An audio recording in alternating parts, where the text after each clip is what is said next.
Baik, terima kasih waktunya. Assalamualaikum warahmatullahi wabarakatuh. Waalaikumsalam warahmatullahi wabarakatuh. Oke, yang kami hormati Bapak Abdul Qadir selaku moderator. Ini kebetulan karena Ibu Dr. Diah Karniati tadi sudah pamit, ya.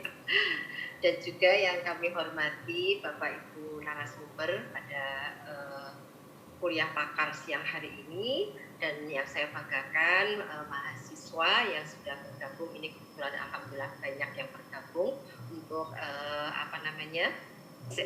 mendapatkan ilmu ya dari kuliah pakar ini. Baik, judul yang saya ajukan untuk kuliah pakar ini adalah blended learning dalam upaya mensukseskan pembelajaran biologi di era Society 5.0. Nah, latar belakang dari saya memilih blended learning ini diawali dari bahwa konsep revolusi industri 5.0 ini merupakan konsep yang secara fundamental dapat mengubah cara hidup, bekerja, hubungan masyarakat satu dengan yang lain, yang mana mulai menyentuh dunia virtual bentuk konektivitas manusia, mesin, dan data. Nah, manusia yang dapat menyelesaikan berbagai tantangan permasalahan sosial dengan memanfaatkan berbagai inovasi yang lahir di era revolusi industri 4.0 dan berpusat di teknologi. Nah, kemudian Society 5.0 ini dibuat sebagai solusi dari revolusi 4.0 yang ditakutkan akan mendegradasi umat manusia dan karakter manusia. Manusia yang dapat menyelesaikan berbagai tantangan dan permasalahan sosial dengan memanfaatkan berbagai inovasi yang lahir di era revolusi industri. Ibu Triani, mohon maaf. Ya? Slide-nya masih belum bergerak dan itu masih belum slideshow, Ibu, belum terlihat. Di tempat saya sudah. Sama seperti tadi ya. Gitu. Mungkin di stop screen dulu ya, Pak ya. Kemudian masuk lagi. Saya stop screen, saya ulangi lagi ya. Oh begitu. Nah, ini kendala kalau ya Bapak ya. Kendala jaringan kadang-kadang ya. Iya. Baik. Saya ulangi ya. Sampun. Sampun. Alhamdulillah. Baik. Alhamdulillah sudah lancar. Jadi saya lanjutkan ini. Saya lanjutkan saja karena waktu yang dibatasi 10 menit. Baik, di era Society 5.0 ini, nilai karakter harus dikembangkan, empati dan toleransi harus dipupuk seiring dengan perkembangan kompetensi yang berpikir kritis, inovatif, dan kreatif. Nah, banyak tantangan dan perubahan yang harus dilakukan di era Society 5.0, termasuk yang harus dilakukan oleh satuan pendidikan sebagai gerbang utama dalam mempersiapkan sumber daya manusia yang unggul.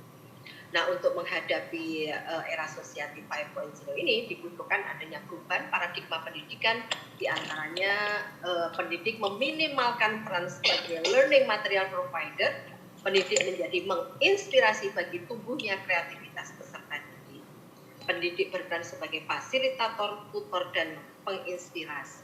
Ya. Nah, sehingga tujuan dari Society 5.0 ini mengintegrasikan ruang maya dan ruang fisik menjadi satu, sehingga semua hal itu menjadi lebih mudah. Bagaimana, apakah slide saya terlihat Bapak Ibu? Terlihat Ibu. Sudah terlihat ya? Baik. Nah, salah satu pembelajaran yang mengintegrasikan ruang maya dan ruang fisik itu adalah blended learning ini yang saya ajukan dengan latar belakang karena perkembangan teknologi informasi dan komunikasi menyebabkan pergeseran dalam cara melakukan kegiatan. Nah, berikut pengaruh IT pada berbagai aktivitas ya, baik secara akses, IP-based network ataupun aplikasinya di berbagai bidang. Nah, ini karena kita kuliah pakar ini difokuskan pada mikir atau komunikasi. Nah, perubahan paradigma harus dilaksanakan dengan adanya Society 5.0 ini, yaitu dari teacher center instruction berubah menjadi student center instruction. Kemudian dari single sensory stimulation berubah menjadi multisensory stimulation. Kemudian single path progression berubah menjadi multi path progression. single media menjadi multimedia, isolate work menjadi collaborative work, dan information delivery menjadi information exchange. Nah, ini salah satu perubahan paradigma yang terjadi pada 5.0 ini. Nah, konsep pembelajaran yang digunakan ketika kita sedang mengalami pandemi itu banyak menggunakan computer based instruction dan juga menggunakan e-learning, yang mana setelah banyak penelitian dilakukan, ini ada kekurangan di konsep CBA ini, antara lain teacher center, kurang efektif dalam pemanfaatan waktu, tinggi biaya pengadaan pengembangan program komputer, dan hanya efektif digunakan di dalam kelompok kecil. Demikian juga konsep e-learning ini ada kekurangannya, yaitu butuh usaha lebih dalam mempersiapkan materi pembelajaran ya Bapak Ibu. Kalau kita e-learning itu waduh, materi harus disetor semuanya. Kemudian harus memperlihatkan sisi pedagogi dari satu materi, siswa perlu selalu dimotivasi dan diorganisasikan, dan sarana prasarana harus selalu mendukung untuk e-learning. Sehingga muncullah blended learning ini, atau dengan nama lain hybrid learning, yaitu satu metode pembelajaran yang mengkombinasikan metode pembelajaran tatap muka dengan online learning. Karakter dari blended learning ini yaitu pembelajaran yang menggabungkan berbagai cara penyampaian, model pendidikan, gaya pembelajaran, berbagai media berbasis teknologi yang beragam. Pendidik dan peserta didik memiliki peran yang sama penting di dalam blended learning. Kemudian pembelajaran yang didukung oleh kombinasi efektif dari cara penyampaian, cara mengajar, dan gaya pembelajaran. Sebagai sebuah kombinasi pendidikan langsung face to face, belajar mandiri, dan belajar mandiri via online. Nah, berikut adalah gambaran blended learning, yaitu menggabungkan antara face to face dengan internet based learning, dengan online learning, dengan e-learning, juga dengan computer based learning. Ya. Nah, berikut diagram blended learning ini adalah gabungan antara human dan teknologinya, ya, meliputi motivation, personalization, feedback, quality of listening, relevance, retrieval, kemudian teknologinya meliputi mobility, structure, tracking and control, self study, reduce cost. Nah, apa kelebihan dan kekurangan? Semua model pembelajaran itu pasti ada kelebihan dan kekurangannya, ya Bapak Ibu dan juga mahasiswa, ya. Kelebihan blended learning yaitu membangun rasa kebersamaan antara siswa, memberikan manfaat berbeda di ruang kelas tradisional, menyediakan kesempatan bagi siswa untuk membangun hubungan dengan siswa lain ataupun dengan pengajar atau instruktur, ya. Kekurangannya, pengajar perlu memiliki keterampilan dalam menyelenggarakan e-learning. Kemudian pengajar perlu mengelola sistem e-learning. Pengajar perlu menyiapkan referensi digital sebagai ajar peserta didik, tidak meratanya sarana dan prasarana pendukung bagi siswa, dan diperlukan strategi pembelajaran tertentu untuk memaksimalkan potensi blended learning.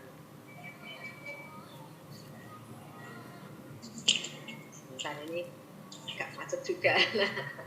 Saya menggunakan hasil penelitian blended learning dalam pembelajaran yang saya sampaikan hanya 2 ini kebetulan, yaitu dari Vanilla, ya,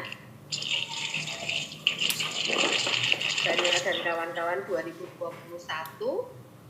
Penelitiannya yaitu penerapan blended learning dengan pendekatan STEM untuk meningkatkan kemampuan literasi sains siswa pada pembelajaran biologi di masa pandemi COVID-19, dan ternyata hasilnya kemampuan literasi sains siswa dengan penerapan model blended learning ini dengan pendekatan STEM memiliki skor rata-rata 85,5 dengan kategori baik.